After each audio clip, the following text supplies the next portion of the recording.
Hello, fight fans. Once again, welcome to episode number 258 of the Neutral Corner Boxing Podcast. It's that time. This is TNC 258 for the week of March 20th.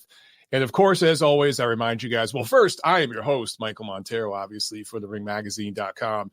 Oh, I'm sorry, The Ring Magazine, ringtv.com, and the Ring Digital YouTube channel. As you can tell, I'm a little flustered. I'm still recovering from the travel back from Dallas. It was a great trip. I had a lot of fun, met so many of you guys at the fights. It was so great to be out and about again with fight fans and to not be at work. You know, I was in Miami a couple of weeks ago at a great event. Say what you will about the fight between Canelo and Yildirim, but it was a good event. And there was a lot of fans there. It was a lot of fun, good atmosphere. But I was in the bubble. I was working, I'm doing my thing, right?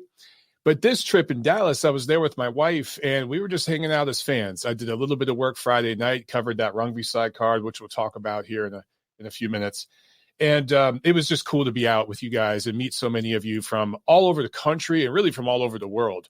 And it was a fun, positive environment. And we got an amazing main event, which we'll talk all about on this show. What's crazy is that the night there was emotional highs and lows because just before the card, we found out about the death of marvelous Marvin Hagler, and everybody in the crowd was sad. I met so many guys that you could tell they were on the verge of tears just talking about it. And I know that Doug Fisher wrote about it in his Monday mailbag that he was holding back tears ringside. And I know he wasn't alone. There was a bunch of people just in media and in all parts of the boxing community that were kind of emotional that night because he was young, man. He was 66 years old. Guys, that's young. That's very, very young in this time of age. So it was just sad. And then I think the fighters wanted to honor him, obviously honor their fans, their legacies, their countries, all of it. And it just culminated in this wonderful, wonderful fight that we were already emotional. And then you get that. And then, of course, you get a terrible scorecard. And unfortunately, that's what we've been talking about a lot. So I'll jump into all that on this show. We're going to have, I'm guessing, a lot of calls today. So phone lines are open. You guys see the phone numbers there behind me. Like I said, Brandon Lee was supposed to be on the show today, but I think they're having tech difficulties. So if we don't get him on this week, it's all good. We'll get him on soon. Of course, he just had a great win last Wednesday. All right, news and notes. Marvin Hagler dies last Saturday at the age of 66 years old. What can you say about him as a fighter, as a man, as a human being? If more human beings had the integrity of this man, we'd be in such a better place in our society. You know, there's a million stories I could tell. Perhaps I'll save that for a different video because I feel like I could do an hour-long video talking about him. But really, really quickly, guys, of course, the record, 62, 3-2, 52 knockouts. International Boxing Hall of Fame, was voted in 92 and entered in the ceremony in 1993. Fighter of the Year twice, I think in 83 and 85. I think he was Sports Illustrated Fighter of the Decade for the 1980s. Just a highly accomplished fighter, perhaps the greatest middleweight ever, certainly among the top two or three. And in an era where we see so many fighters bouncing around different divisions to win an interim title here, a regular title there, a super title there, a diamond title over here, he stayed in one division. And yes, the best fights he had were against fighters moving up in weight. I understand that, but those were all-time greats moving up in weight. The fights that he had with some of the best fighters ever. Yeah, of course, the four kings, right? The greats of that era. We talk about Hagler, we talk about Hearns, Leonard, Duran. There's a lot of talk about the four kings now. One of you guys on Twitter, I'm sorry, I forgot your name, your handle, but you call yourself, or you said that it was the four. What we have right now are the four kings of social media. That's exactly what we have. It's kind of sad how things have fallen off, right? But his wife, Kay, I just want to hit on this really, really quickly, okay? There's been a lot of conjecture about how Marvin Hagler died. A rumor got started that it was related to the COVID vaccine. Those rumors have been just completely dissed by the family, okay? But his wife, Kay, said, our family requests that you respect our privacy during this difficult time.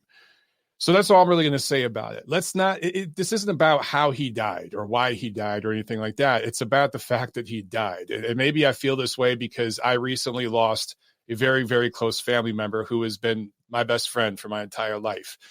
It's really not about how he died, why he died. Like all of that can wait, guys. Let's just talk about the man and let's respect the family and their privacy. So I've seen a lot of posts and even articles written about, was it this? Was it that? You shouldn't be talking about this, talking about. Everyone just stop. This is about the man, the legacy, the family. Everyone's thoughts should be with the Hagler family right now. Everything else, leave it to the damn side and wait. All right. I will say this much because it has been confirmed by the family, and then I'm going to leave it alone. His son, James, said that Marvin was taken to the hospital Saturday morning. He was having chest pains and breathing heavy, having difficulty breathing, okay? That's all the family's talked about. That's all that's been substantiated. Other than that, it's rumors and conjecture, so stop with all that. Again, this is not about politics, what side of this debate you're on with the vaccine and all this crap. It's about obviously an amazing fighter, but by all accounts, an amazing human being. And that's what we need to be talking about, the legacy of this great man. Super chat pledge from Chris Bergen. Thank you so much. He says, hey, Mike, great news about AJ versus Fury. I know, man, breaking news. Like I'm taking my notes for the show and there's so much stuff to discuss. And then that hits. So obviously I'm going to get to that here in a minute. Crazy. Hamed adds that Tommy Hearns went through 6 weight classes. That's right. And so did Leonard, and Duran fought in a bunch of weight classes. So, some people diss Hagler's resume because he only stayed at middleweight and he fought smaller guys and stuff like that. But man, he was the middleweight champion. Middleweight is one of the original 8 divisions, guys. It goes back centuries, literally centuries. Some of the absolute greatest fighters of all time have fought in that division. And I think that a lot of young fans just don't have that historical reference. And there's a lot of older fans that haven't read books and haven't studied up on this shit either. So it's not just young fans. I shouldn't say that. I take that back. I'm a young fan. I'm only 41 years old. Okay. So the thing is, guys, again, a lot of fighters bounce around in different divisions now. It's real easy to go pluck a title here and pluck a title there, especially with the WBA and the WBC and all the fuckery that they engage in. It's pretty easy. We see a lot of fighters do that, right? But to stay in one division, especially a storied division like the middleweight division, and clean it out and be seen as the man in that division and have the integrity that Hagler had. I mean, you've all heard the story of his handlers when they got to 7-figure paydays. I'll briefly tell this one. They said, look, we're just going to take a percentage now of your purse because we weren't making that much money before, but now we're getting 7 figures. So let's just cut it. Because usually it's a certain percentage, right? Well, now that we're at 7 figures, we're just going to cut it off like a flat fee because we don't want to take too much. And he said, and Hagler basically said, what the hell are you talking about? You guys have been with me all the way. I've been with you all the way. You're going to get the same damn cut you always got. I'm eating better. You're eating better too. How many fighters right now can you think of that feel that way? It's tough to even name one, to be honest with you guys. So that's just a little bit of insight into the man that this person was, not just fighter. So just again, a massive loss, obviously for the boxing community, but for humanity at large. All right, let's talk about some good news. The fight between Jamel Herring and Carl Frampton is official for April 3rd in Dubai. I like this fight, man. I like this fight. And the best thing about it, I like fights that build to fights. I like fights that build to bigger fights. The winner of this fight, their mandatory is Shakur Stevenson. But then, of course, there's other fighters that they could take on. They could give Stevenson some step-aside money and go after Oscar Valdez, especially if it's Herring, because, of course, they're all with top rank. So there are large implications for this fight down the road at 130. That's why I'm very excited to check that one out. And Jamel Herring's just a good dude. I've always been a fan of his.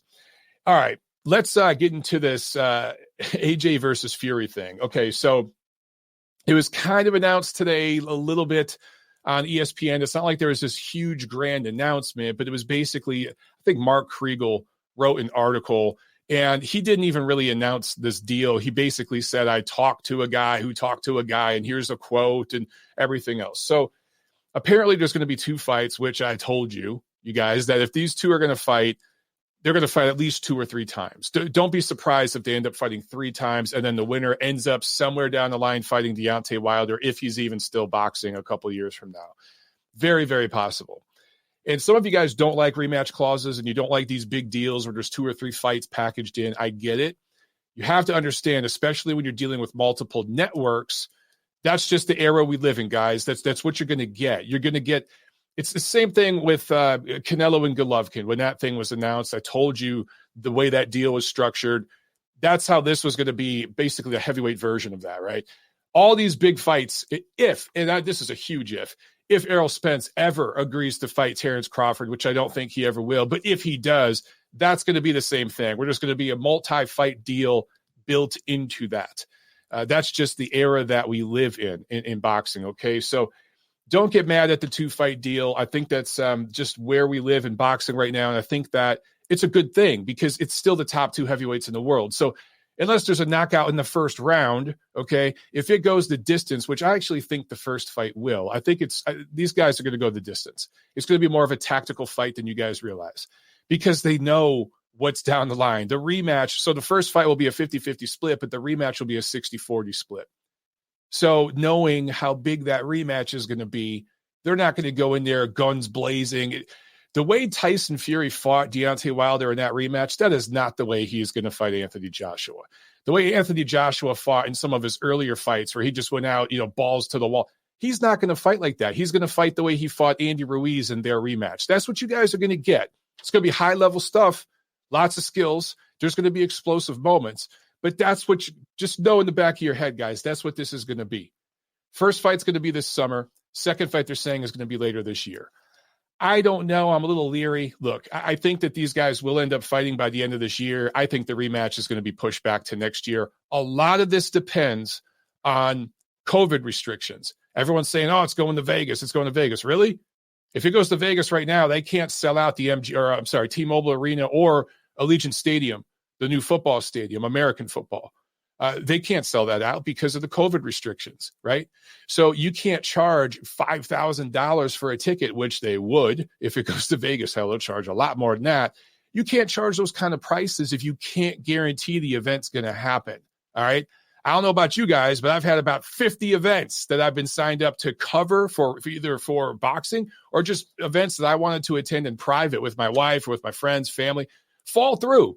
I signed up for a damn marathon last spring that's been canceled and rescheduled 4 times, 4 damn times. All right. It was supposed to be in DC next month. They canceled it again. So, and it won't refund my damn ticket. So, that's what, in the back of people's minds, they're not going to spend that kind of money unless they can get a guarantee that they can attend the damn fight. So don't be surprised if the first fight comes off this year and it truly does come off in the spring, or the summer. Don't be surprised if it goes over to Saudi Arabia or something like that. It's very possible this goes over to the Middle East because they'll put up money and they don't give a shit about COVID restrictions, right? They'll build a stadium with slave labor and sell huge ticket prices to get people in there. They don't, that's what they're going to do, right? That's the same thing with the Joshua Ruiz rematch. So that's what we could see here. And then maybe it sets up a rematch next year because by then I think the COVID stuff's going to be completely lifted, perhaps late this year. But look, if you're everybody involved in this, if you're Top Rank and you're Matchroom, and they say, well, we could do it in November in Vegas at 60% capacity, or we could do it next March in Vegas at 100%. What do you think they're going to do? Okay. So that's why I just, in the back of my mind, you guys got to remember, this isn't an official announcement where like there's a venue, there's a date, like all that stuff. This is basically, hey, we've agreed in principle to fight twice, which is what we were told months ago. So this isn't quite breaking news. It's just they're getting closer and closer to, they've agreed to terms and everything like that. Now it comes up to where do we put the fight? And that's not really in their hands 100% because they got to rely on government officials, and you're dealing with multiple governments and all the sanctioning organizations involved in this, right? So there's multiple jurisdictions. This is an extraordinarily complex deal, especially post-COVID, post-pandemic, okay? We're still at the tail end of that pandemic as far as restrictions go. So it's extremely complicated, and people need to remember that. There's been a lot of YouTube videos, saying stuff like, well, there isn't a deal yet. It's because of the arbitration and the court, all these crazy people on YouTube. Well, once again, they're proven wrong. They got their clicks and made their money, and now they're proven wrong. It's just over and over and over. That cycle repeats. Yet you guys continue to go over to those channels. It's just like cable news. It's the same shit over and over again. It doesn't matter how many times these guys get exposed as complete frauds. Their channels continue to get clicks. It's amazing to me. All right, let's hit on one last news item, and then we'll get into the review. All right, guys. Let's see here. Just checking the comments. Want to make sure I'm not missing anybody. Okay. Let me click this banner, put up a new banner. Boom. There we go. Judge Carlo Sucre, temporarily suspended by the WBA, by Gilberto Mendoza. This guy gave the first 3 rounds to Roman Chocolatito Gonzalez. He gave, I'm sorry, that's who he should have gave some of them to. He gave the first 3 rounds to Juan Francisco Estrada, and he gave 6 of the last 7 rounds to Estrada. And a few of those rounds were blatant, obvious rounds for Chocolatito. I don't know what the hell this guy was watching. So here's the thing you guys got to remember about this suspension. First of all, it's temporary, pending a explanation from Sucre to Mendoza and the WBA executives of how he came to that score. He might go in a meeting with them and tell them, hey, here's how I got that score. And they might be satisfied, and he might be right back on the job very, very soon. Okay, so this isn't like an indefinite suspension. This is temporary. Also, it only pertains to WBA sanctioned fights. So if there's a WBC title fight next month and they want to hire this guy, or the promoter wants to bring him on, the commission, whatever, they can legally. There's no issue there. There's no legal problem. Okay. So I do find a couple things interesting about this. Okay. First of all, the WBA champion going into this unification fight was Gonzalez, right? The WBC champion was Estrada. So basically the WBA guy got screwed by this one judge. So they went after the judge. The WBC hasn't said shit. Now, I give credit where credit's due. Mendoza deserves credit here for what he's doing. I beat up on the WBA a lot. I beat up on the BC a lot. But I give the BC credit, too, with the things that they do that I like, right? The clean boxing program, the weight management program, all that stuff. Where's Mauricio Suleiman on this? Where is he on this? Because he could step up here and he could talk about the same thing that Gilberto Mendoza is. Even though his guy won, his guy got the nod, he's got to agree that 117, 111 score was crazy, and he should step up and do the right thing here. So I'd like to see Mauricio Suleiman step up. Also, another note here, the World Boxing Association is headquartered in Panama. It's not quite Nicaragua, but there's proximity there, right? And the WBC is headquartered in Mexico. So there's some political stuff going on here. I really think that judge, Carlo Sucre, is from Venezuela, right? And there's some issues there. He's based out of Florida, but one of you guys, Master Command, I should say, on Twitter said, Michael, I am Venezuelan, as this judge is. I am against the Venezuelan dictatorship of Maduro. This is just a speculation, but Chocolatito supports Nicaragua's abusive president, Daniel Ortega, who is a friend who is associated to Maduro. This could be why there's this horrendous scoring. Maybe I'm crazy.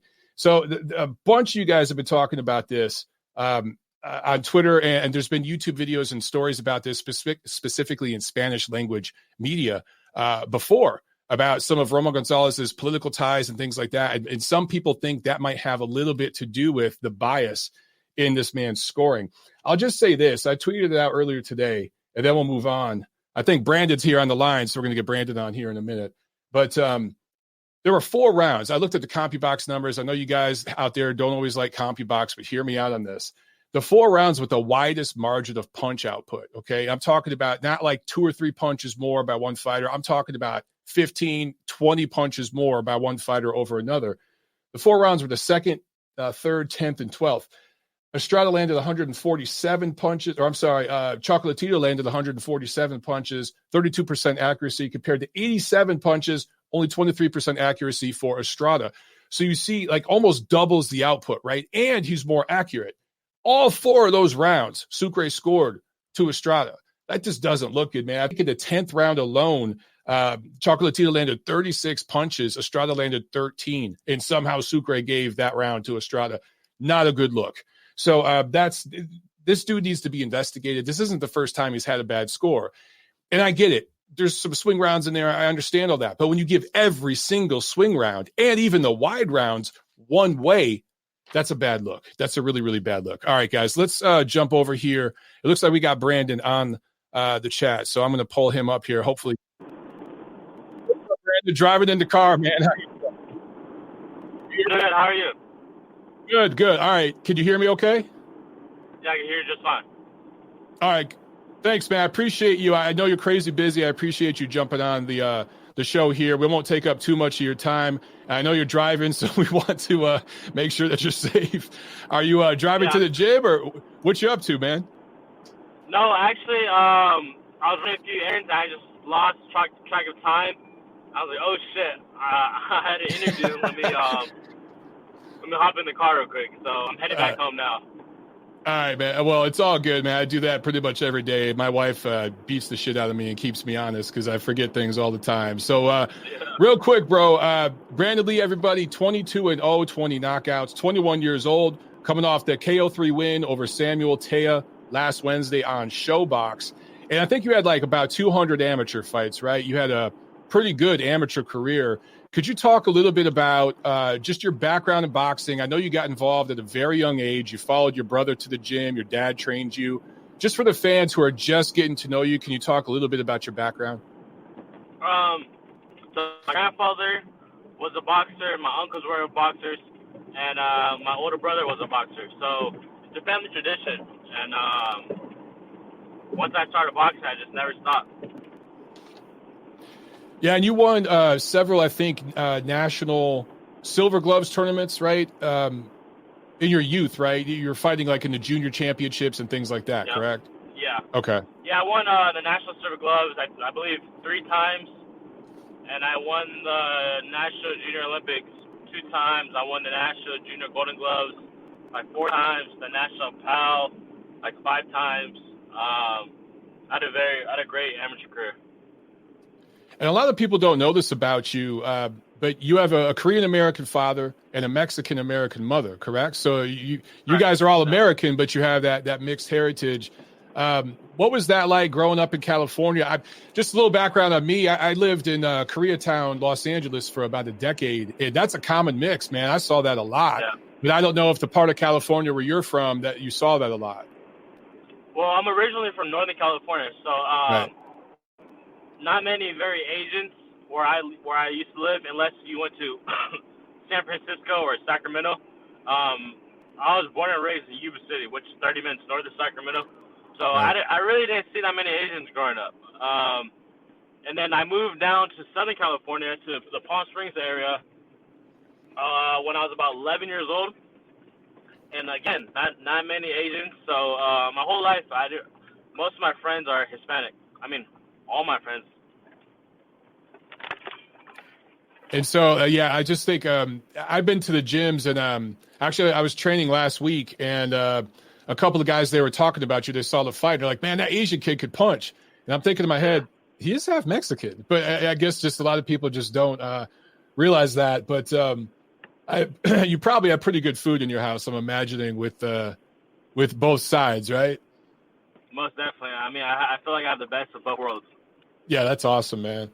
And I know that you rep it too, which is cool. I kind of have a mixed background myself, and then my wife does as well. So we kind of rep all of that. And it's fun to have the family jokes when you have that kind of background, and you can kind of go back and forth with each other. That's always fun. Yeah. What's it like training with your pops, man? Because, back in the day, that was kind of the father-son thing was seen as almost a negative, but now it's like the norm. Right? What's that like training with him? Me and my father have a great relationship.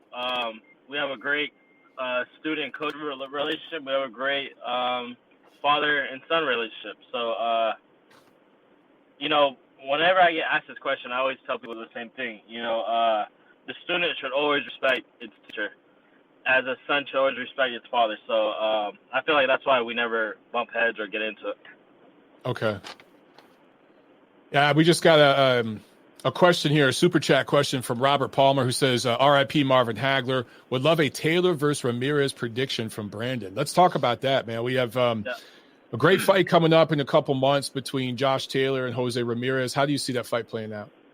I got Josh Taylor on that. Light on his feet, southpaw, decent power, great boxer, and decent speed. And that's, of course, in your division, 140, where you make weight pretty comfortably, and you feel you're going to be there for a while, right? Yeah, most definitely. So when do you think you might be ready to step up that opposition, fight a top 10 guy, and then maybe go for a mandatory position to fight the winner of Taylor Ramirez, something like that? You know what? That's all up to my team and my manager, Cameron Duncan. At the end of the day, I'm just a fighter. I go in there, put me in the box ring, and I'm gonna go in there and do what I do. All the business and all that other stuff, I leave it to my manager, Cameron Duncan. So you're not that boxer that's gonna talk shit on Twitter and call out everybody in the world and then not fight them? You're not that guy? No, I'm not. I know who you're talking about, but no, I'm not that type of guy. That's refreshing. I'm not a bullshitter. That's good, brother. Yeah, we could use more of that in the sport. How would you describe your style? I mean, because everyone's like, they see the knockout and they think, oh, man, this guy's a power puncher. He's a knockout artist. But there's more than that. How would you describe your style? I would, I mean, it's kind of like a combination of a boxer and puncher, but at the same time, it's like more punching because I feel like I'm more of an offense fighter than a defense fighter. So it's been with my opponents so far. I've yet to have had an opponent so I can use my boxing skills. Yeah, no, Teo landed a shot on you as you threw your right hand and got him. Is it just a situation where you had leverage because you were coming forward, your head was down, his chin was up, he was squared up? It's more about positioning than anything, right? Yeah, I feel like maybe my chin was stronger than his. I really don't know. Maybe we all know for sure without doubt that my punching power was more effective than his. But yeah.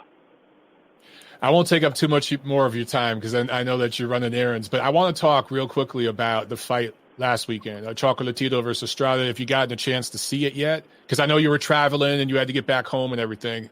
Did you see it yet? No, I didn't get a chance to see it, but all over Twitter, what the fuck, what the hell, robbery.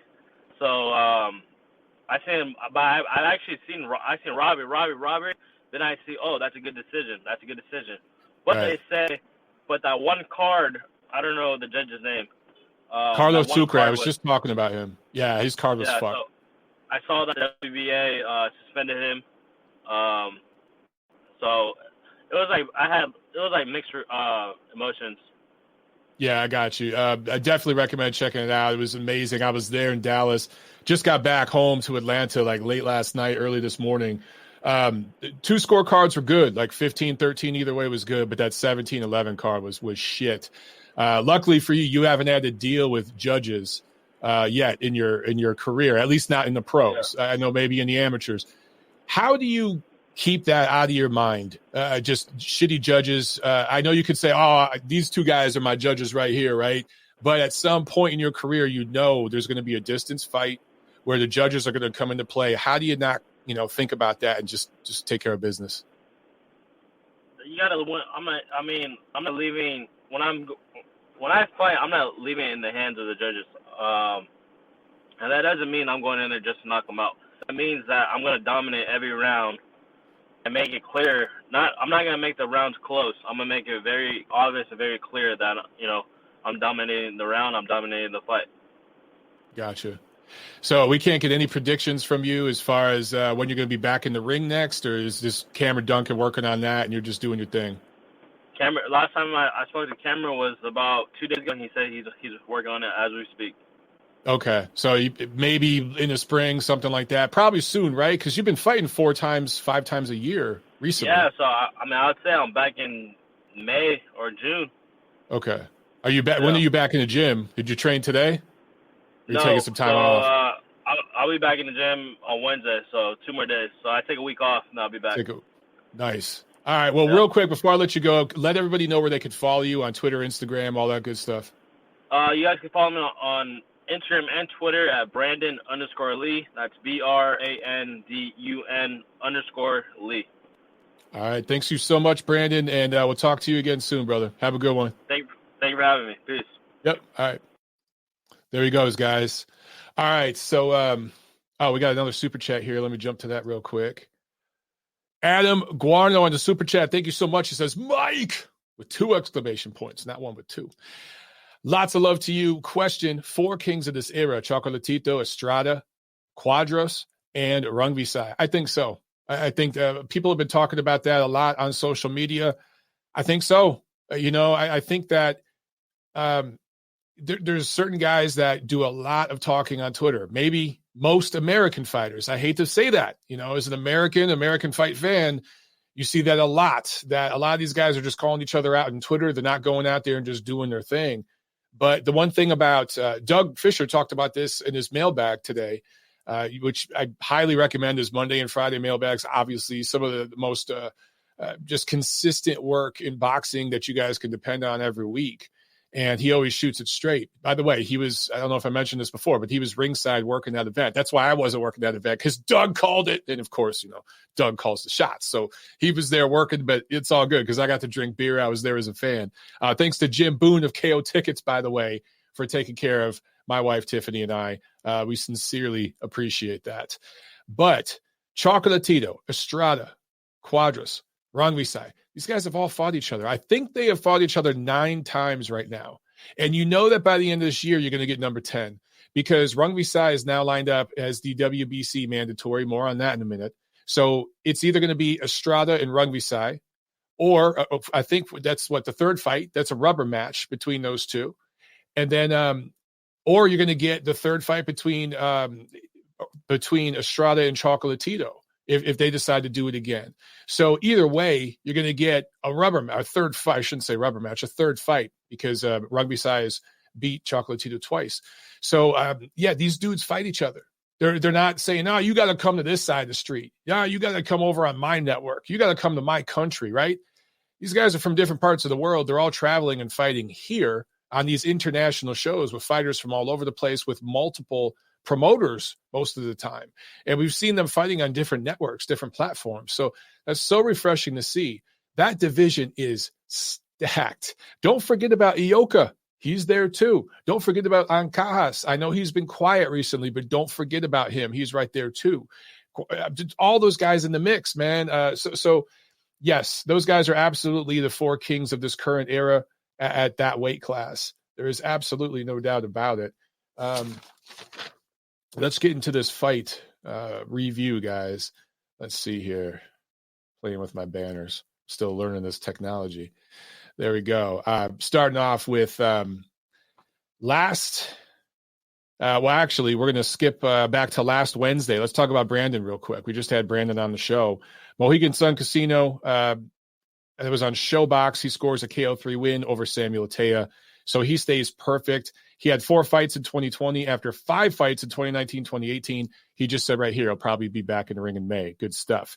Saturday, March 13, Srisa Ketsoa Rungvisai scores a 3rd-round retirement win over Kwanthai Sithmorsang, and now becomes the WBC super flyweight, or junior bantamweight, as we call it at Ring, mandatory.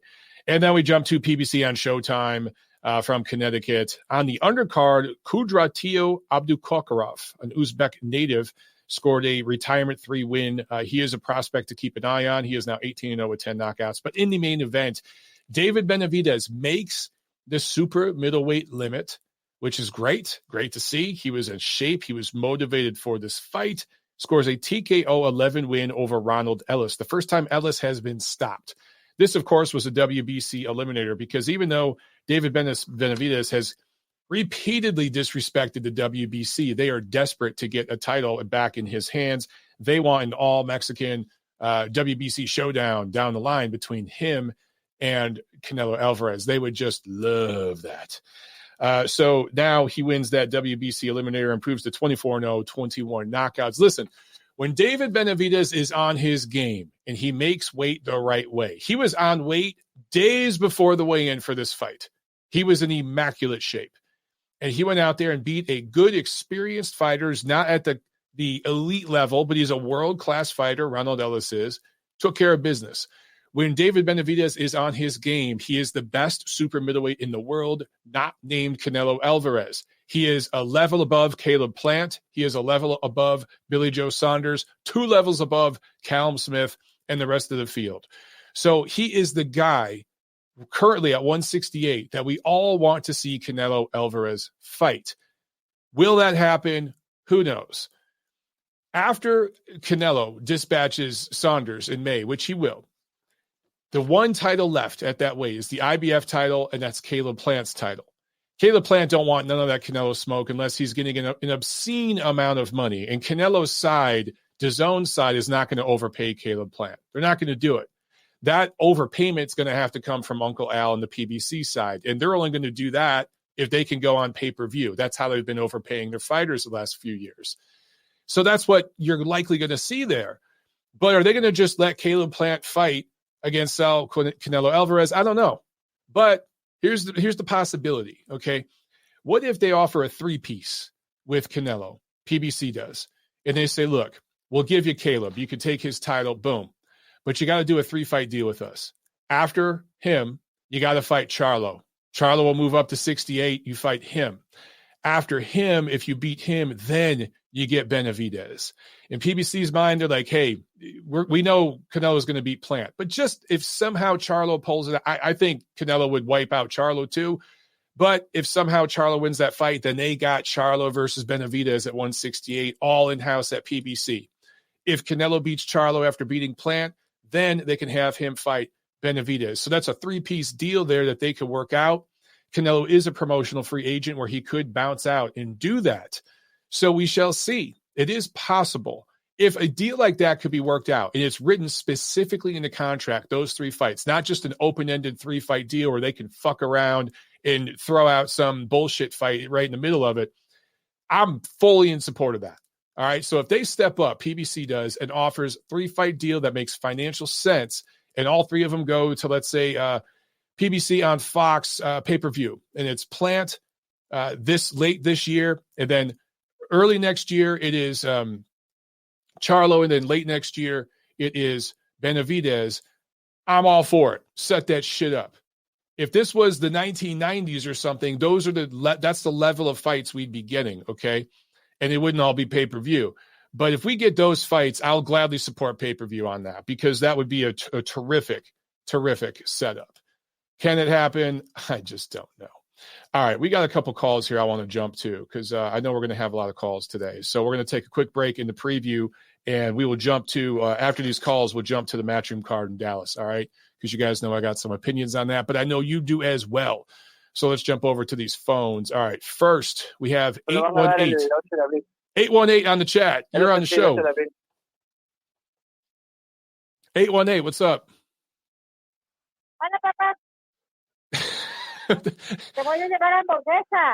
Hello. I think he forgot he was on the show. 818, call back when you're done dealing with that woman. All right, let's jump to 702. I don't know what the hell that was. 702, you're on the show. 702, go. What's up, Mike? It's Rob Palmer. You hear me okay? Yes, I can hear you, brother. What's going on? Okay, I want to talk about scoring because and obviously we've had the bad decision over the weekend, which I think most people are in agreement is a bad decision, but there's been, pretty much one every week since boxing kind of really ramped up again in February. And I question whether the scoring system is, one, fit for purpose with the 10-point must system, because there's times where someone clearly wins a round and it's equal to somebody who dominates a round without a knockdown. Mm-hmm. And the other aspect is, I don't think there's any clear, definitive rules on scoring that are out there. For example, there's the 4 criteria, which I think most boxing fans will know about, but there's no clear definition on whether any of those criteria have a precedent. I know a lot of people favor clean punching, and that makes a lot of sense, but there's no clear statement in any rules that says that should be the case. And then after that, there's no kind of statement on whether, effective aggression or ring generalship or defense, whether those mean more. And I think once those can be clearly defined, there would be more of a consensus around boxing. And actually, my suspicion is that the rules are deliberately and kind of ambiguous to allow any kind of decision to be justified by the judges. That's interesting. First of all, I agree with you. I think there should be clear, defined rules, and it should be easy enough that a second grade, elementary school student could read the rules and understand them. I do remember like HBO boxing, when Harold Letterman would go over the rules, he would say that there is an emphasis on clean punching. That was supposed to be the number one rule. And that tends to be the rule that most judges go with. But, you talk about effective aggression, ring generalship, things like that. The problem with those things is for a lot of people, man, they're like, it's up to interpretation. What I view as ring generalship, you may view as ineffective aggression. You know what I'm saying? So there's so much that's left up in the air, and there's no one central commission or governing body that clearly defines these rules for everybody else to follow. The states all kind of have a little bit of a different way that they do things. You can't do a global commission. That would never work. But here in the United States, I've been calling for a boxing commission, a federal boxing commission. I'm a limited government kind of guy. I don't like too much government, but I think we need a federal system of boxing in this country. I think every state should have the same damn rules. There should be no difference. And it should be simple and plain. But, in theory, I agree with you. It's just how do you clean that up other than having one government institution that defines that stuff? Hello? Did we lose you? I think. Go ahead. Yeah, I lost you for a second. I'm back now. I mean, you're right. It's a big frustration because you could have, like you said, I don't necessarily have an issue with, say, my interpretation of good defense and your interpretation of good defense being different. I think that's a healthy amount of subjectivity. Mm-hmm. But when we're using a different criteria, that's when there's a problem. And that's when you're going to have this kind of wide range of scorecards that doesn't quite fit. Because you always hear this thing of, and they were talking about it on the commentary. I don't know if you've been able to watch the card back. These Texas judges prefer aggression. They favor aggression. Well, it shouldn't be that way. It shouldn't be about what you favor. There should be a clear definition of this is how you score a fight, and whoever wins, wins. And then there's an element of subjectivity within it. If you watch any other sport where there's judging, like, I know, diving, something like that, you don't get a variation in three judges' scorecards like you do with boxing. Which, and it must be because the rules are not as clearly defined in these sports. Yeah, and then a championship fight is 12 rounds. I mean, a dive is just a dive. You dive off a diving board and you rate that. Or like in skating, I don't know how long they skate, but it's a few minutes and they do their performance and you judge that one performance. Where with a professional prize fight, you've got 12 rounds. So the degree of variation, it can skew even more because it's one thing if it's a 4-round fight. Generally speaking, if you look at 4-round fights, the judges are pretty much in the same ballpark. But when you have 12 rounds, it can really spread. To me, what's concerning is look, with this fight last weekend, again, I think you could go as far as 115, 113 either way. And I could live with that. But to have a score that's so far off, 117, 111, that's just so out of reality, from what happened, that's what concerns me. And people think, oh, well, this is just, the conspiracy theorists will say somebody paid him to do that. That's not how this works. If it was that easy, I would feel better because I could do some investigative journalism and find out, people talk. Everything gets leaked, okay? Especially in this age where everyone's texting and we would find out. But, and that, not that thing hasn't happened in the past, but I think the real problem is straight up incompetence. These guys are just not good at judging fights, and they continue to get work. Adelaide Byrd still works in this sport. That is the problem. So in a sense, that is a form of corruption. Now, do I think Adelaide Byrd is taking payments from people to make bad scorecards? I don't think that. Okay, I'm pretty tied into the things that go on behind the scenes, off the record. I've learned all kinds of nasty shit about all sorts of figures in this sport that I could never say on the record. People talk. If I thought that was happening, believe me, I would talk about it.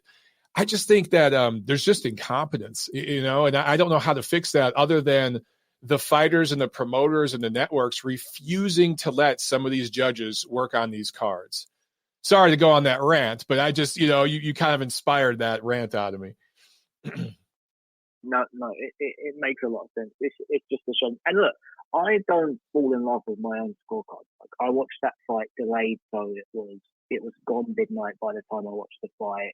Okay. I had drunk alcohol, so if I was in a court case, my evidence would be thrown out. Right. I'm not a proper witness, and everybody in the crowd's drinking and all those things like that. And maybe I guess it's open to debate as well. What is the best position to judge a fight? Is it at ringside where the judges sit, or are you better off watching it on television? It's easy to get influenced by the commentary, which was Chris Mannix is just the worst thing in boxing right now.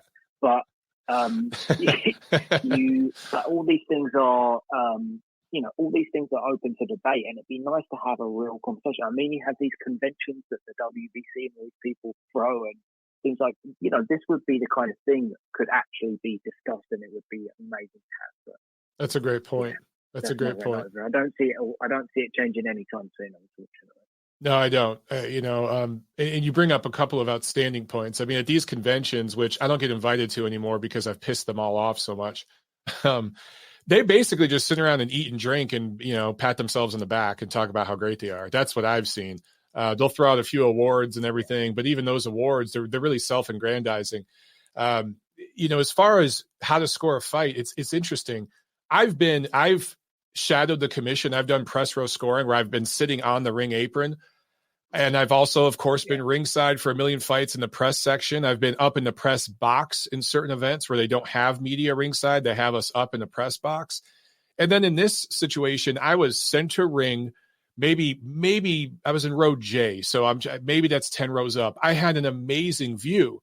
But even with that amazing view, I was far enough away from the ring where it was really difficult to see the rolling and parrying with punches that Chocolatito is doing.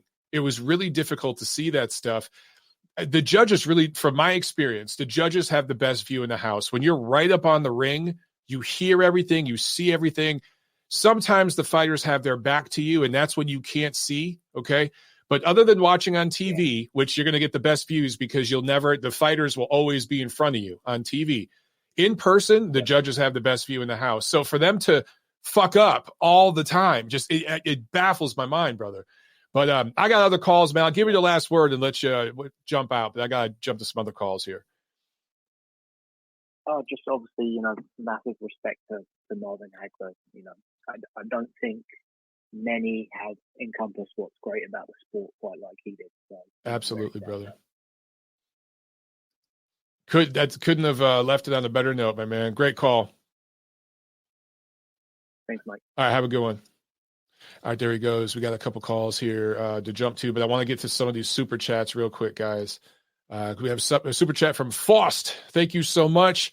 He says, what's your thought on people calling Canelo the GOAT or all-time great already? Based on Canelo's resume, people need to pump the brakes a little, in my opinion.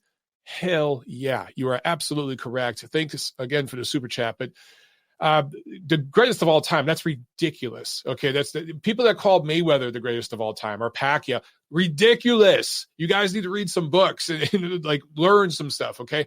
And I'm not obviously Mayweather and Pacquiao are all-time greats, and Canelo's on his way to that. But you guys got to pump the brakes. To date, Canelo's best win is a very, very disputed, close decision over Gennady Golovkin, who was past his actual physical prime, right? He was in his late 30s by then. And then in the first fight, got the draw, was very lucky to get that draw. Most people felt that Golovkin clearly won that fight. The only all-time great that he fought was Floyd Mayweather. And yes, he was not ready for that fight. He was way too green. I understand. But that was a 12-0 shutout, guys. It's not like that was a competitive fight, okay? Other than the Golovkin fight, which is very close, what other Hall of Fame level fighter has Canelo convincingly beat? He didn't convincingly beat Golovkin, but if you believe he won that second fight, fine. If you believe he won the first fight, you're an idiot. I'm sorry, but he did not win the first fight, guys. And there's no shame in that. It's okay to lose to Golovkin. He's going to be a first ballot Hall of Famer. But if you feel he won the second fight, cool. Still close. 7-5 at most. You can't give more than 7 rounds to Canelo in that fight. Can't get more than 7 rounds to Golovkin in that fight. It was a close fight. But if that's his best win, okay, what's his second best? What's his third best? You start looking at the resume. He's not there, guys. Slow down. He's on his way. What Canelo's going to accumulate, I think what they're going for here is the hardware. He wants to clean out 168. That way he could say, hey, I cleaned out a division and I won titles in multiple weight classes, right? He wants to have that distinction. He's got to still beat Benavidez, Charlo, maybe a third fight with Golovkin and stop Golovkin, be the first guy to knock Golovkin out. Then maybe fight a Dmitry Bivol, fight an old, faded, beat-up Beterbiev, be the first guy to beat him. He's got to go on that kind of run to be considered an all-time great. So he is way, way far from that. Having said all that, he's probably the best fighter in the world right now, okay? I think it's fair to say that. Trent Nonpareil with the Super Chat pledge. Thank you so much. He says, Bohachuk, no! Up on the cards, too. Yes, sir. Yes, sir. That is boxing. That's why we love it, though. Let's give Brendan Adams credit. He pulled that out. And he has another Super Chat pledge. Thanks again, Trent. He says, Hagler, Canelo, who you got, Mike? Is it in Vegas? If it's in Vegas, this version of Canelo, if he could still make 160 versus Hagler, dude, I know it's going to sound sacrilegious, but he might get a points win. It might be controversial. It might look a lot like, style-wise and everything else, the fights with Golovkin, but it's hard for me to root against Hagler, right? I think that my card, I would have Hagler beating Canelo. Do I think Hagler knocks out Canelo or anything like that? Absolutely not. I think it is funny when people say, I see stuff on Twitter like, Carlos Monzon would knock out Golovkin and Canelo in 3 rounds, or vice versa. That's ridiculous, guys. These guys, if Monzon, Hagler, Hopkins, Golovkin, Canelo, these guys all fought each other, and I'm going to throw Robinson in on that too. None of them knock each other out. These are distance fights that are highly competitive, okay? So just me saying that is very, very high praise for Canelo Alvarez and obviously Gennady Golovkin. But I truly believe that they're very, very good fighters who would compete in any era of boxing. All right, a couple more quick calls, and then we'll get back to the review, guys, all right? Let's jump to 315. 315, you're on the show. Hey, Mike, big fan. Thank you very much. I appreciate that. The Canelo Triple G, after you pretty much stuck it to Bob Bennett, dude, you earned a lot of respect to a lot of boxing fans. Appreciate it. Thank you. Quick question, though. So you're working out, right? I have to ask, and I know you're probably not going to even answer if it's the correct answer, but are you or are you not trying to compete in the Masters class in boxing and put it in the Ring magazine? Who you been talking to? I'm not. I'm not going to put anything on record right now, man. I can't. There's too much in flux, and a lot of it is dependent on COVID restrictions. Look, I was supposed to do some shit last year. I had some things set up for last summer, and it got fucked up. And then I started eating, and then my brother died, and I got depressed and started eating some more. So right now, I'm basically going through the process of just losing weight and getting in shape. I haven't been sparring or anything yet. So there's still a lot that needs to take place. I might throw out a shoulder or something, and who the hell knows? But I will admit I've got some things in the works. Yes, I'll give you that much. You've been talking to somebody, though, man. You've been talking to somebody. No. Here's the thing. So I'm 34 years old, going on 35. I've been, doing martial arts for a few years. Nothing really competitive. And again, I've been eating too, and I've gained weight, so I want to lose it. And I just wanted to try to do something. I looked up to is there something easy to do? Not easy per se, but something at a person around my age group. And I'm like, well, let me see if I can look it up. And then I read about the master class in boxing, and then I saw you working out. I'm like, I wonder. I wonder. So that's it. It was just a hunch. It's a pretty good hunch, man. Keep training, and I think it's 35 and up, and then I think it's 35 and up. And then I actually know the chairman of the Masters Division. I used to spar with him and train with him.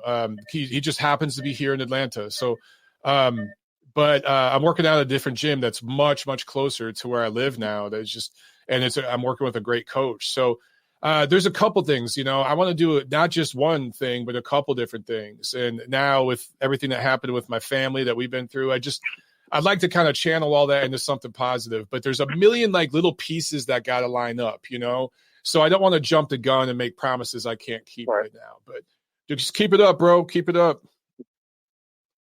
Thank you. No, I will. And thank you. Keep it up too with your work, man. You're great for boxing. Thank you so much, man. Have a good one. You too. Bye. A guy could be an investigative journalist. Let's go to this next call here.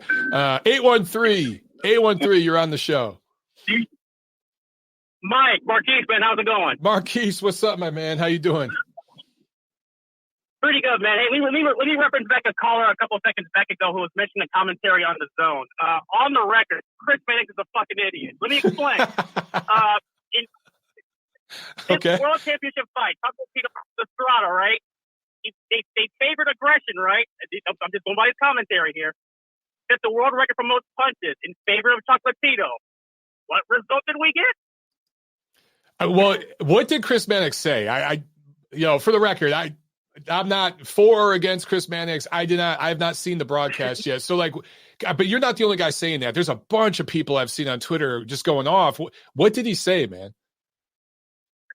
I'm going to paraphrase. Essentially, Chris Mannix said when the judges were all over is that these Texas judges favor aggression in these fights, which would have made a lot more sense. But even the great Adam LeBron was had to correct me overnight Saturday night saying that these judges weren't from Texas, and the ones judged from Texas gave for Chocolatito.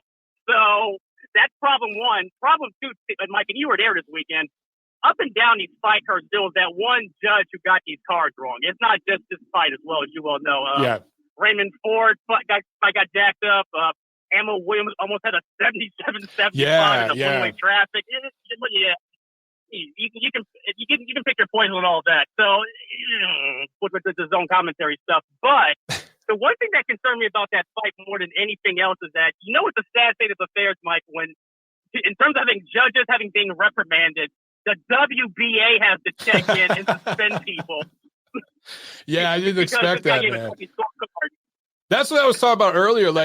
That's a really bad look for Mauricio Suleiman that Gilberto Mendoza beat him to that. You know what I'm saying? I was expecting Mauricio to jump in, but then his boy won, so he's got to ride with Mexico on that. I get it. This is man, it's all political. You know what I'm saying? It's all political, man. Absolute nonsense. But since you were there, I want to get your thoughts on this. I don't know if you saw the tape yet back. David Benavidez on Showtime Saturday night looked really good against a man who was there to punch down for about 11 rounds. But he looked really great nonetheless. It makes you wonder if he's going to be this whole 3 time for this WBC belt, because at the way he's punching, he is still the number one person that everyone thinks is going to be the biggest test for Canelo. Let's be honest, Mike. There's a reason Canelo's number one for a reason. He's not going to be beaten by any of these guys. We can argue to the cows come home. It sounds great. It's fun conversation, Plant, Benavidez, Golovkin at age 50 at this point, whatever. But at the end of the day, it's still Canelo's world. We're all just a part of it. Yep. Also, to answer your question as well, so much hypothetical, Hagler versus Canelo. If it's in Vegas, it's Canelo. Hagler got jobbed on the Hearn fight, on the Leonard fight, so it's going to be with Canelo all day. That's what. Yeah, I said the same thing. Yeah, people might not like that answer, but it's probably what's going to happen. You know what I'm saying? Yeah, I mean, it's always 8-4 Canelo until you do something otherwise, or actually knock the man down 5 times, and then even then you're just going to get the draw. But I wanted to get your thoughts on the fights coming up next week. We got the great IBF mandatory nonsense of Arturo Beterbiev versus Adam Denies finally after about 8 months. Do you see that fight going any longer than a commercial break?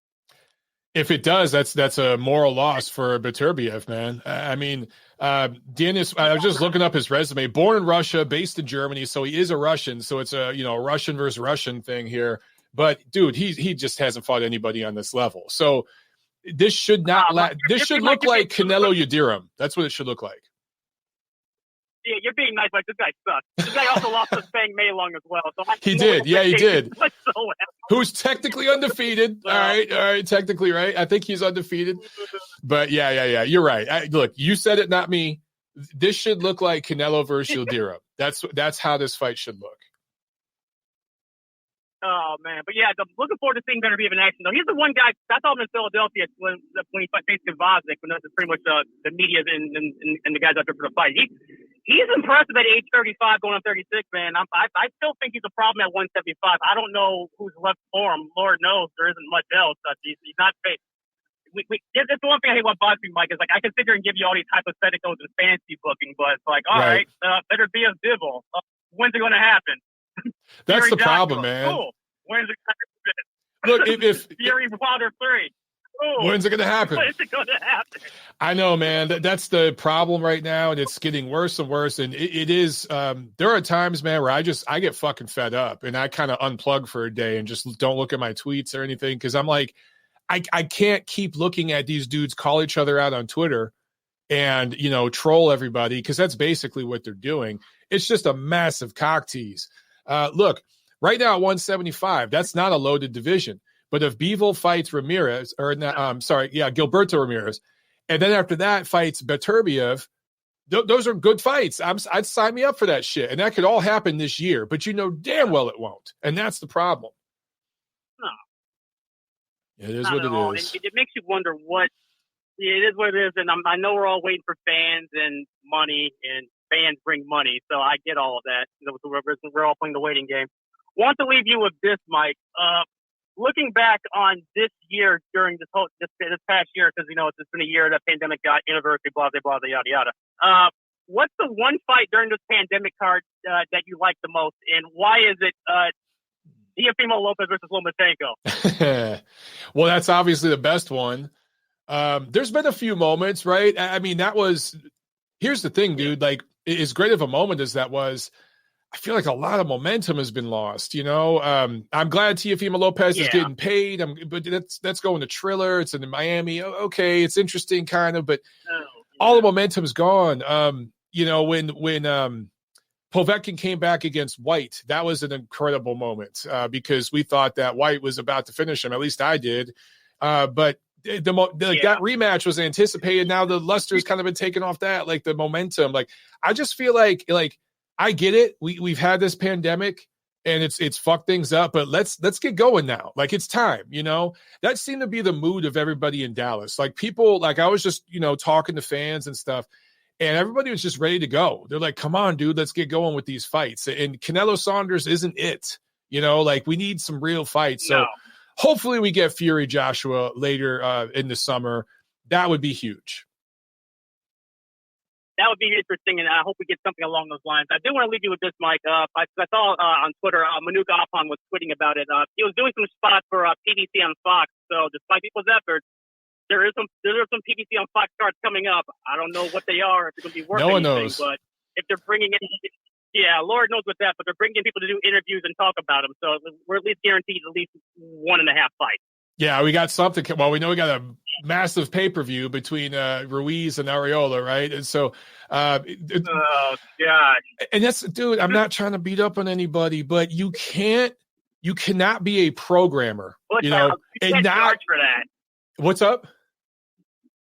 You can't charge for that fight card. I'm sorry. Oh, well, yeah, there's that. But then you can't not have a schedule. If you are a content provider, if you're going to take a vacation, tell everyone you're taking a vacation. If PBC was like, hey, we're going dark for 2 months, we don't have a schedule, but in the meantime, we're doing the best of PBC. All the best PBC fights are going to be played on Fox. Cool, do that. But like, for them to not have any, you go to their website right now, there are no fights scheduled, dude. Like that, you can't have that. You can't have it. It's just, that's like, radio, dead air on radio. Like, people change the channel. So, dude, tell people where they can follow you, Marquise. Guys, Marquise is awesome. He's a funny guy, and he's got great opinions. I like when you do your threads, man, where you've got like tweet, giving your thoughts of what happened. That's fun. So let everyone know where they can follow you. Absolutely, Mike. You guys can find me if you're listening to Mike right now on the Neutral Corner at Weak Sauce Radio on Twitter, all one word, all still me, despite my efforts. Also, BigFightWeekend.com, the website for all the shenanigans and boxing news and updates.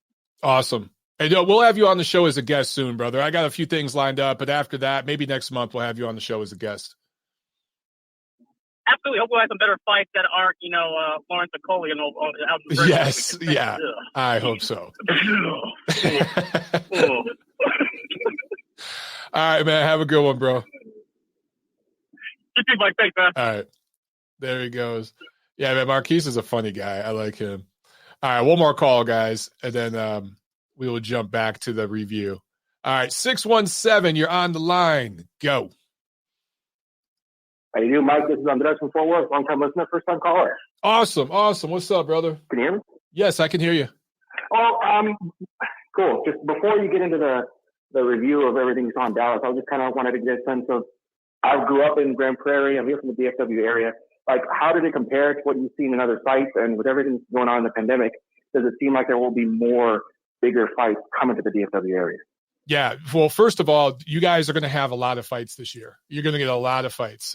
So you and Florida, Texas and Florida are going to crush it this year. You guys are getting pretty much all the big shows. Later, second half of the year, you're going to start seeing Vegas get some fights. But you'll definitely stay busy.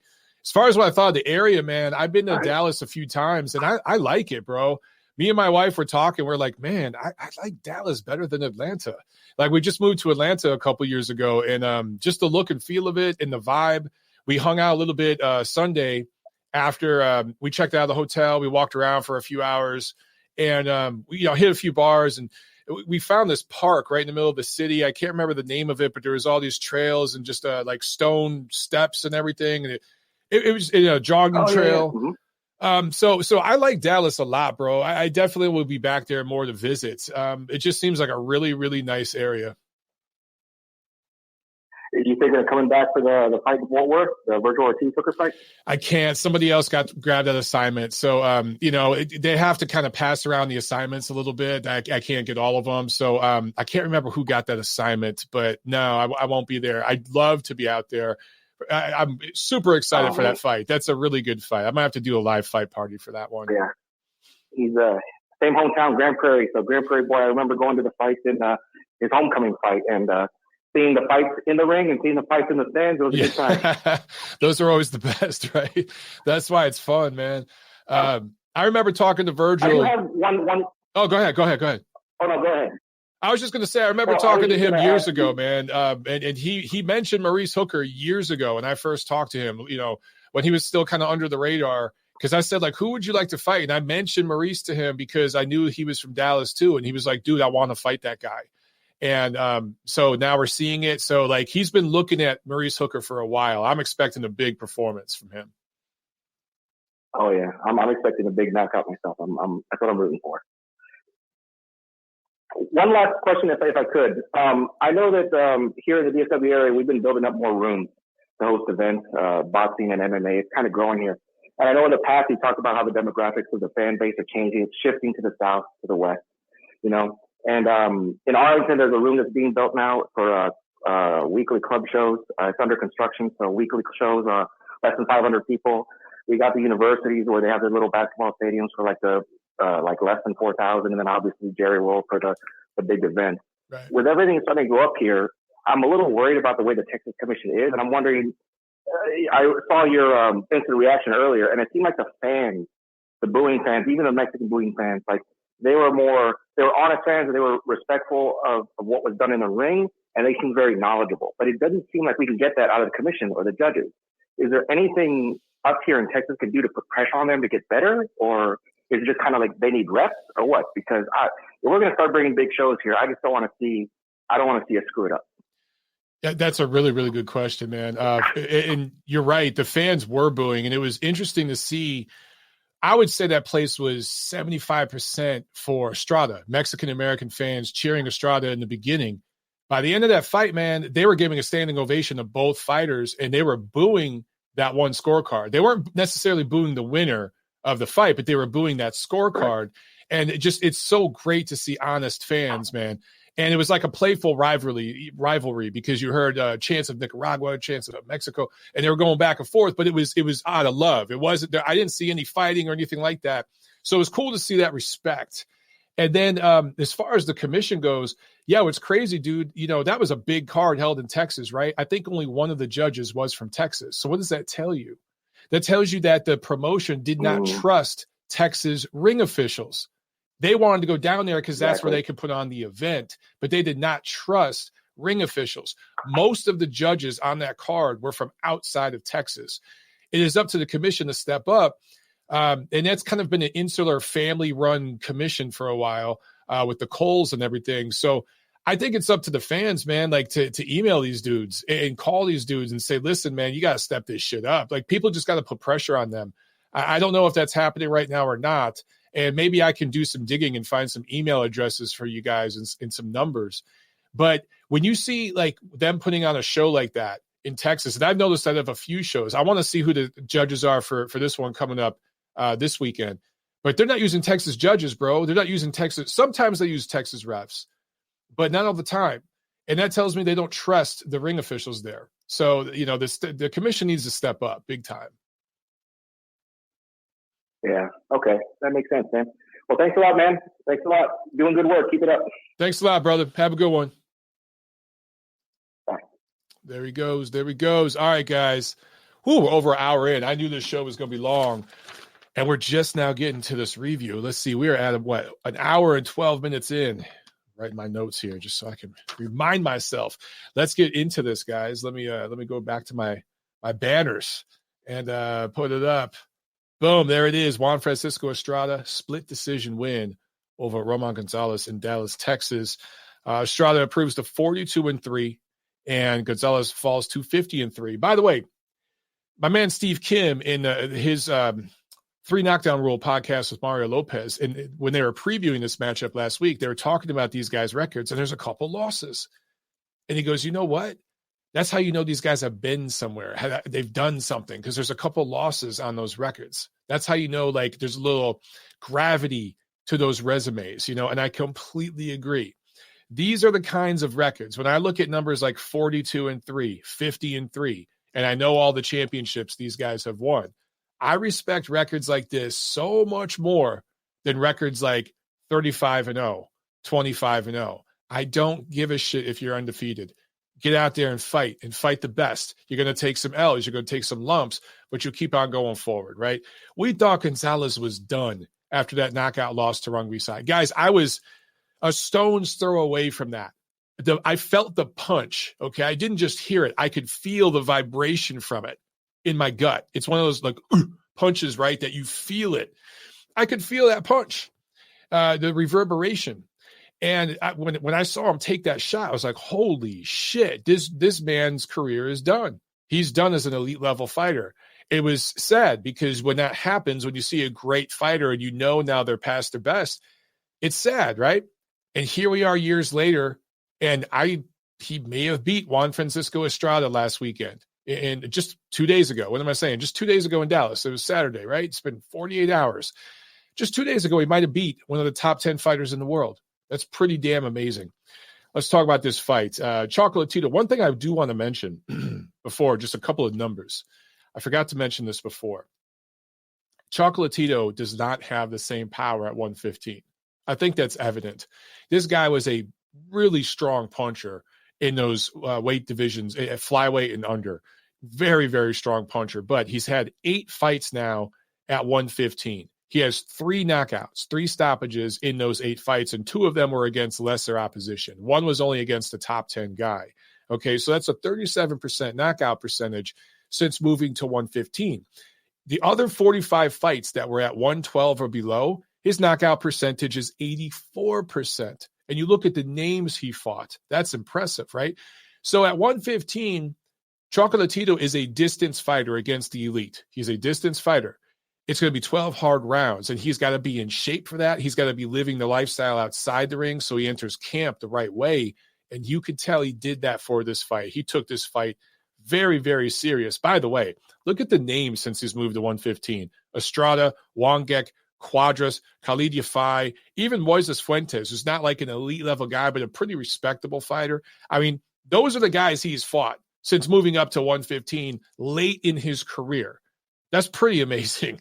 But let's give Estrada credit too. I think that people, because of that one scorecard and people's love affair with Chocolatito, which I understand, and Chocolatito exceeding expectations, which is something that works on people's minds when they're scoring fights, all that comes into consideration. It's part of the package. But I think it's all overshadowing Estrada. Estrada fought really good in this fight, guys. This was a close, competitive fight, and you can make a case for him winning. I understand you can make a greater case for Chocolatito winning. I truly, truly believe that. I haven't seen the fight again. Full disclosure, I watched it live. I didn't score it. I was there as a fan. I was hanging out with my wife. There was a bunch of guys around us that knew me, that knew us, and we were talking and shooting the shit and having fun. So we were just enjoying the action. I didn't score it. But what I felt, my gut feel there that night, okay, as a guy who had had a couple beers and was hanging out with friends, it felt like the first half of the fight, Estrada edged it. I'm just telling you guys what I thought, okay? But the second half of the fight, it felt like Chocolatito won. It felt like down the stretch, he fought better in the championship rounds and closed the show better. I just thought at the end of the fight, holy shit, what an amazing fight. They did Marvin Hagler very proud. He would have been, he would have absolutely called that performance marvelous from both men. And man, I want to see this again. That was immediately what I thought. And then I thought, they're probably going to give this to Estrada. 115, 113. That was my thought. Maybe one score will be 114, 114. That was my initial gut feel. Now, I'm not necessarily saying that's how I would score it. But because a couple of you guys asked me, there was a gentleman a couple rows behind me, and he was with his son. And he said, Mike, how'd you score it right after the fight? And I just said, I think it's going to be 115, 113 Estrada. And he was like, no, that was Chocolatito. And I was thinking, no, man, that's how they're going to score it. That was just my gut feel. These judges are going to edge it to Estrada. And that's what happened with one judge, and then one for Chocolatito, and then that one really, really bad scorecard from Sucre. But by the way, the 4 rounds I mentioned that he scored all 4 Chocolatito, the 4 rounds that had the widest gap in punch output, not just punches thrown, but landed and accuracy, where I'm not talking Chocolatito landing 2 or 3 more. I'm talking about him landing 15 more and throwing more and more accurately. Those 4 rounds, if he would have accurately scored those rounds for Chocolatito, suddenly his scorecard's 115, 113 Estrada, and that's a defendable scorecard, and it's not controversial, right? So it sucks that such a terrible scorecard, and there may be some political influence right there that affected the way, he might not be a fan of Chocolatito because of his political leanings, and that's something we see more and more in media. I see it all the time here in the United States, and even in the fight media. There are people that work at Showtime and work at different networks who routinely bash the shit out of half of the voters of this country. Just daily post just political stuff that has nothing to do with boxing. And it's okay to put out an opinion here and there, but at least try to be moderate and try to be fair about it. But some of these guys just routinely beat the shit out of half the country. And we've seen people get fired for political beliefs that they have and things that they've said, the people that they voted for. And I think if that could have influenced this man's scorecard in relation to Chocolatito, damn, that's a shame. If that sort of thing is infiltrated, people's minds so much that it's now in the world of boxing and it's affecting the way fights are scored, man, that's sad. But listen, the one thing Estrada is not getting enough credit for from some of you guys, body punching. He more than doubled the output of Gonzalez in terms of landing to the body. Now, most of that was in the first half of the fight. And that is why I thought that he edged the first half of that fight. But he slowed down with the body punching in the second half. And Chocolatito started just outworking him. I understand that there's different different scoring categories and criteria and all this, but man, Punching is still the name of the game, guys. This is boxing after all, right? Clean punching and effective punching. If you think about it, Chocolatito's punches weren't that hard. He wasn't punching Estrada to the point where he was going to knock him out, although he did buzz him a couple times, particularly late. And his volume of work was bothering him. You could physically see that down the stretch. But he wasn't necessarily punching hard. He was just fluid. He just kept it rolling, kept it going, and that was enough to keep Estrada at bay and off balance, particularly going into the championship rounds. It was pretty stuff. But also what he was doing, Chocolatito, was rolling and parrying shots. And I think that some of the judges may have missed that. Perhaps, again, I haven't seen the DAZN broadcast, but perhaps the commentators didn't see that. I just think that, and I've talked about this before, if a fighter stands in the pocket and rolls with punches and catches and parries and blocks and even takes some on the chin, but he's willing to do that because he's coming forward and he's in position and he's got a guy squared up and his punch is going to land cleaner than his opponent's, they're not getting credit for that. Everybody wants to see Floyd in there doing the shoulder rolls, slipping and sliding and making a dude miss all over the place. Not everybody fights that way. And for Chocolatito to be able to stand in the pocket, what I saw was bounce, bounce, bounce, bounce, bounce, bounce, bounce, bounce, bounce, bounce, right? Repeat from these two guys. But with Chocolatito particularly, there was defensive mastery in there. This was straight up martial arts mastery, right? And good stuff from Estrada too, but particularly down the stretch to see an older guy like Chocolatito do what he did. Holy hell, that was amazing. I don't care that Estrada got the W. I don't like the way he got that one scorecard. That puts a stain on it for me. But I'm all good with Estrada getting this W so long as we get that third fight. If Estrada says, hey, man, I got to do what the WBC tells me, and I got to fight Rungvisai next, that's going to be a major disappointment. And I'll tell you what, the Mexican and Mexican-American fight fans, they're not going to respond well to that. They're going to get on Estrada a little bit because they want to see the rubber match too. All right. So it's going to be up to the fans to make their opinions known and put some pressure here. If I'm Mauricio, I'm saying, hey, man, you got a whole year to fight Rungvisai because he just won the day before these two belts were unified, right? He that was an eliminator fight. You got a whole year to fight him. So fight Chocolatito a third time later this year, and then the winner of that fight has to fight Rungvisai next. Write that into a deal. Do that. I really hope they don't make Estrada the franchise champion and make Rungvisai the email champion. But if that's what needs to happen to get to this rubber match first, so be it. So be it. Because I want to see Estrada and Gonzalez again this year. I want to see them, the winner of that, fight Rungvisai, obviously. But that can wait, man. I want to see this one first. I really, really do. Because this was highly competitive stuff. All right. Also on this card, Jessica McCaskill beats Cecilia Brækhus. All three scores felt a little bit wide, but I honestly thought McCaskill clearly won this fight. Some of you guys out there are saying Brækhus won. I don't know what you're watching. Is McCaskill pretty in what she does? Is it pretty to watch? No, it's rough. It's rugged. It's not it doesn't look highly skilled. And Brækhus was the stylist in there and punching straight and bouncing on her feet and light on her feet and everything. And McCaskill just kind of lunges forward, and plods and just throws bombs. But it was working. She kept Brækhus off balance in this fight. Cecilia Brækhus simply did not throw enough punches. And I said that straight up to Tom Loeffler. I told him that. And Tom can't say it publicly, but I think if you got him alone and said, Tom, I think he'd agree with that. I think that Abel Sanchez would too, that was training Cecilia. I think even Cecilia would tell you that. She didn't win that fight. McCaskill did. However, Jessica McCaskill, probably the third most accomplished female fighter in the world right now, right behind Katie Taylor and then Clarissa Shields. Yes. Maybe you can make an argument for Serrano right there at number 3 too. But is she skill-wise on the pound-for-pound level of Katie Taylor or Shields? No, she's not. And there's no knock to her. That's just the reality. I think that the class right now in women's boxing is Katie Taylor and Clarissa Shields, skill-wise. I think Katie Taylor is number 1, and then it's Clarissa Shields. And then you got girls like Serrano and McCaskill and a couple others kind of right there with them, but just under those two. And the thing is with her, she's in a pretty good position. I don't know if they could lure Claressa Shields to go down to 147, but if they could, I'd be interested in seeing that fight.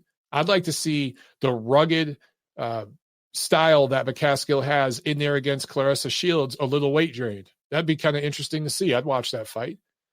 I don't want to watch it on pay-per-view, and that's where it would go, but I would check it out. Also, if Katie Taylor wanted to move up to maybe 140 and do a catchweight fight, her and McCaskill do a rematch, I'd be interested in that fight too. So she's got options, and we'll see what happens. Also on this card, Hiroto Kaioguchi improved a 15-0 TKO 5 win over Axel Vega, who had to retire due to hand injury. And there were all sorts of jokes about El Mini. I've never seen a fighter under 5 feet tall fight for a world title like that. I can't think of another situation like that in the modern era. So it was kind of funny. I wasn't trying to make fun, but you just don't see dudes like that in the ring a whole lot. But El Mini actually gave Kaioguchi some problems. I think it was awkward for him because Kaioguchi's a tiny dude. So there's a dude in there even more tiny than him. And it's difficult as a taller guy sometimes to deal with a shorter guy. But in the end, the Japanese guy was going to stop Vega. I think that's pretty clear to see. All right, let's jump to the fight preview here. Oh, boy, long show. But, man, lots of good stuff. Ignacio Ortiz says, Mike, Shields said she would fight Katie at 147 if Eddie Hearn pays her $1 million. Shake my damn head. Yeah, look, Claressa needs to shut the hell up about Katie Taylor. I think because Ring rates her number one, and maybe some other platforms do, I'm not sure, but we rate her number one pound for pound. She is the biggest star in female boxing in terms of box office, selling tickets and TV ratings and things like that.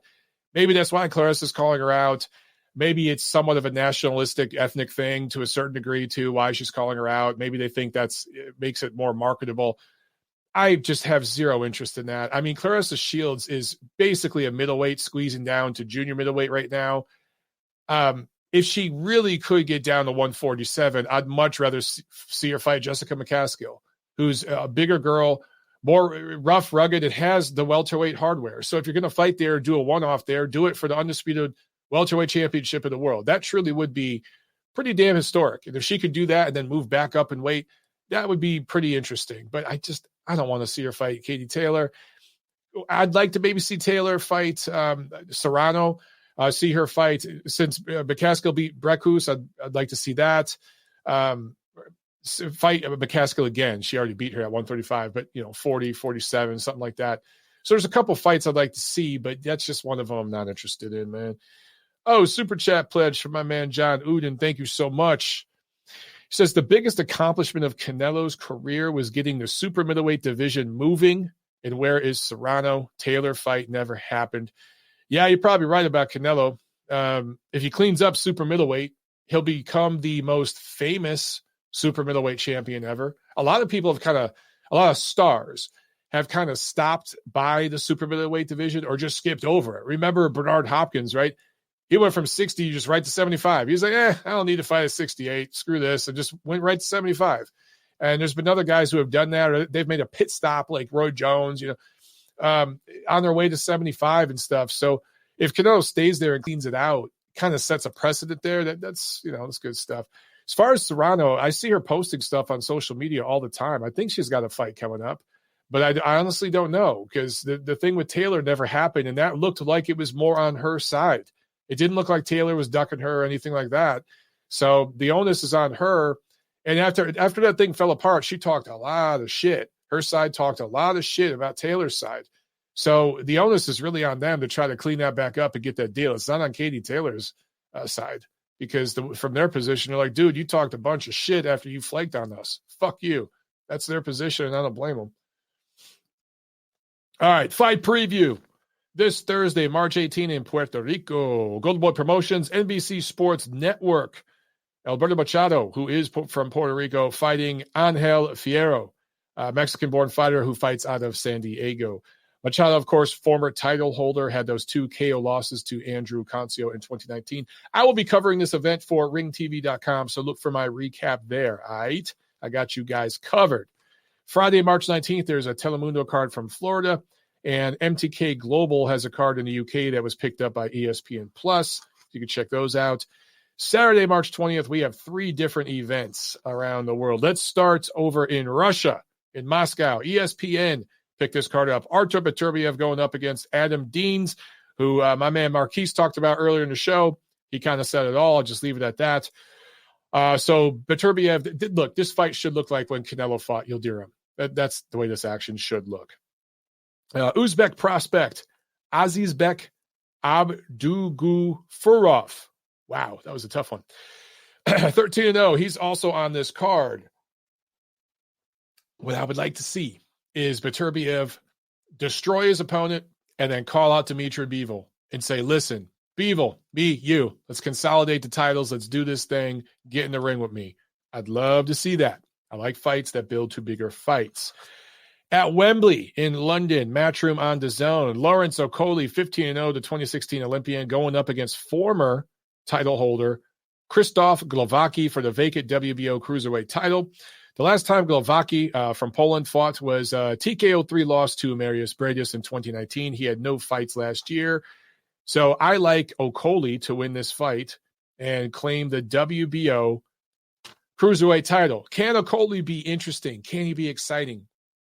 Can he score a highlight reel knockout here? That would be a big, big deal for him.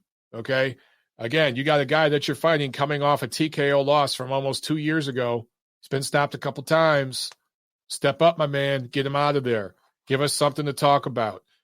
And here in the United States at Dickies Arena in Fort Worth, Texas, Golden Boy Promotions on DAZN. It is the Battle of Texas. Vergil Ortiz, 16-0, 16 knockouts. Has stopped every one of his opponents so far. Going up against Maurice Hooker, 27-1 with 18 knockouts. Ortiz is a big kid, 5'10", 70-inch reach. But Hooker is a pretty big kid too. He's 5'11" with an 80-inch reach. He has super, super long arms. I was actually talking to my coach about that last week. We were talking about this fight. He's met Hooker a couple times. I've never met Maurice Hooker yet. I haven't talked to him yet, but he's got a light heavyweight reach. I mean, there are heavyweights with a shorter. He's probably got a bigger reach than Andy Ruiz. Think about that shit. This dude has a massive reach, 80 inches. So it's going to be interesting to see because Vergil Ortiz has not fought a fighter this tall, this long, this skilled in his physical prime. And Hooker was kind of draining himself to make 140. This will be at 147. I think that helps him out. So the people that think Ortiz is just going to plow right through Maurice Hooker, I don't see that. I think that this is going to be the toughest challenge to date for Ortiz. Now, all that being said, if he really does blow away Maurice Hooker and destroys him and knocks him out in 4 or 5 rounds, man, that's impressive stuff. Really, really impressive stuff. But I expect this fight to go rounds. I still favor Ortiz, and I think that he's going to knock him out probably in the later rounds. But I think that Maurice Hooker is going to trouble Vergil Ortiz early on, not badly, but give him enough to think about to where this fight carries on and goes into those late rounds, into the second half. And that's where I think Ortiz is going to show us something, find another level, and get his guy out of there. So I like Ortiz, but I'm telling you, don't sleep on this fight and think that, I don't need to watch that shit because he's going to just mow this guy down. A lot of you guys are thinking back to when Hooker lost to Ramirez, right? Remember, before that stoppage, Hooker had moments early in the first couple rounds of that fight, and then he just got caught. He just got clipped. It was a great performance by Ramirez, but remember, that was at 140, and I think 147 is going to help him a little bit. And Ortiz himself, he's only got 16 fights, right? So he's still a prospect, still coming up, still learning. So I hope that we see a 100% version of Maurice Hooker give Vergil Ortiz something to think about, and he has to make adjustments and grow up a little bit in front of our eyes. If he really blows this guy out and it's a completely one-sided fight, I'll be very impressed. I think people underrate Maurice Hooker. I think he's a good fighter. I really, really believe that. So, yes, I favor Ortiz, but I think that it's going to be competitive. I think he's going to have to do a little bit of learning on the job and make some adjustments, and that's what I'm interested to see. So I'll be watching that one. If you guys want, man, maybe I could do a live fight party or something If you're interested, let me know in the comments section, and maybe we can do that one live on my YouTube channel. Other than that, let's get that outro music bumping. All right, guys. Man, good show. Great calls today. And enjoyed it. We'll be back next week. Thank you to Brandon Lee for being on the show at last minute. I appreciate that, man. We'll have you back on another time. All right, guys. I'll see you at the fights.